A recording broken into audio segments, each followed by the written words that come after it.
Semuanya, saya Zian Amalia Putri, Prodi Ilmu Komunikasi Stisi Pediapri Mandiri Sukabumi. Di zaman sekarang, hampir setiap hari kita membaca berita, baik dari media sosial, portal berita online, televisi, maupun berbagai platform digital lainnya.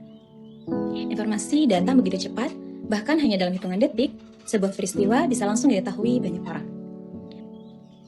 Tapi, pernah nggak sih kalian merasa kalau satu berita yang sama bisa diceritakan dengan cara yang berbeda oleh media yang berbeda? Ada media yang lebih menonjolkan sisi positif, ada juga yang justru lebih fokus pada sisi negatifnya. Padahal peristiwanya sama. Nah, hal seperti itulah yang akan kita bahas kali ini, yaitu framing berita sebagai alat propaganda di media massa.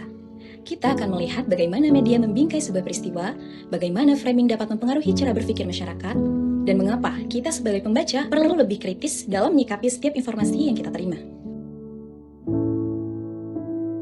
Sebelum masuk lebih jauh, kita perlu memahami terlebih dahulu apa itu framing berita. Framing adalah cara media memilih, menyusun, dan menampilkan suatu informasi kepada publik. Dalam prosesnya, media akan menentukan fakta mana yang akan ditonjolkan, mana yang dianggap kurang penting, hingga bagaimana sebuah peristiwa diceritakan kepada masyarakat.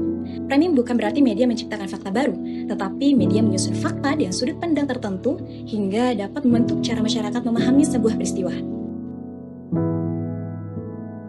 Supaya lebih mudah dipahami, kita ambil contoh sederhana. Misalnya, terjadi aksi demonstrasi mahasiswa. Ada media yang membuat judul, ribuan mahasiswa menyampaikan aspirasi secara damai. Sementara, media lain menulis, demonstrasi sebabkan kemacetan dan gangguan aktivitas masyarakat. Padahal, kedua media membahas kejadian yang sama. Yang membedakan hanyalah sudut pandang yang dipilih. Media pertama lebih menekankan tujuan demonstrasi, sedangkan media kedua lebih menyoroti dampaknya. Dari sini, kita bisa melihat bahwa framing sangat memengaruhi persepsi pembaca. Lalu, apa hubungannya framing dan propaganda? Propaganda merupakan upaya yang dilakukan secara sengaja untuk memengaruhi opini, sikap, atau bahkan tindakan masyarakat demi kepentingan tertentu. Kepentingan tersebut bisa berupa kepentingan politik, ekonomi, maupun ideologi. Ketika framing digunakan secara tidak seimbang dan hanya menampilkan informasi yang menguntungkan satu pihak, sementara informasi yang merugikan pihak tersebut dihilangkan, maka framing dapat berubah menjadi alat propaganda. Hal ini sering kita temukan, terutama ketika memasuki masa pemilu atau saat muncul isu-isu yang sedang menjadi perhatian publik. Misalnya, sebuah media terus-menerus memberitakan prestasi seorang tokoh politik tanpa pernah membahas kritik terhadapnya. Sebaliknya, media lain hanya menampilkan kesalahan lawan politiknya tanpa memberikan ruang untuk klarifikasi. Jika masyarakat hanya mengonsumsi satu sumber berita, maka opini yang terbentuk bisa menjadi kurang objektif. Selain pada bidang politik, framing juga banyak ditemukan pada isu ekonomi, sosial, lingkungan, bahkan hiburan. Misalnya, ketika terjadi kenaikan harga bahan pokok, ada media yang lebih menyoroti dampaknya terhadap masyarakat.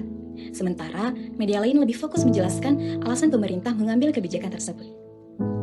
Keduanya sama-sama menyampaikan fakta, tetapi fokus pemberitaannya berbeda sehingga menghasilkan persepsi yang berbeda pula.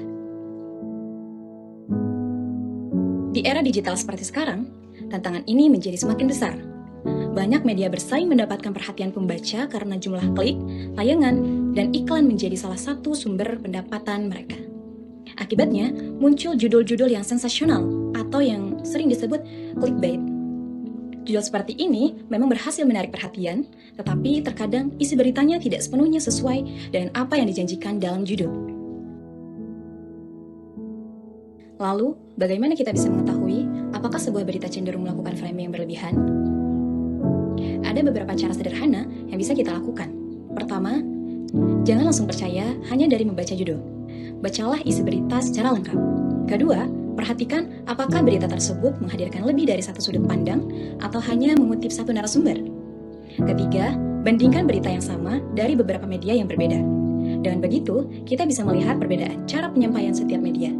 Dan yang terakhir, pastikan berita tersebut didukung oleh data, fakta, dan sumber yang jelas. Disinilah pentingnya literasi media. Literasi media bukan hanya kemampuan membaca berita, tetapi juga kemampuan untuk berpikir kritis terhadap informasi yang kita terima. Kita perlu memahami bahwa setiap media memiliki kebijakan redaksi, gaya penulisan, dan sudut pandang masing-masing. Oleh karena itu, kita tidak boleh langsung mempercayai sebuah informasi tanpa melakukan pengecekan terlebih dahulu. Jadi, dapat disimpulkan bahwa framing merupakan teknik penyajian berita yang sebenarnya merupakan bagian dari proses jurnalistik. Namun, ketika framing digunakan untuk menggiring opini publik demi kepentingan tertentu, tanpa mengedepankan prinsip keberimbangan, maka framing dapat menjadi alat propaganda. Sebagai masyarakat yang hidup di era digital, kita harus lebih cermat, lebih kritis, dan lebih bijak dalam memilih serta memahami informasi yang kita konsumsi setiap hari. Karena, pada akhirnya, bukan hanya media yang bertanggung jawab atas informasi yang beredar, tetapi kita sebagai pembaca juga memiliki tanggung jawab untuk memastikan bahwa informasi yang kita percaya benar-benar berasal dari sumber yang kredibel dan disampaikan secara seimbang.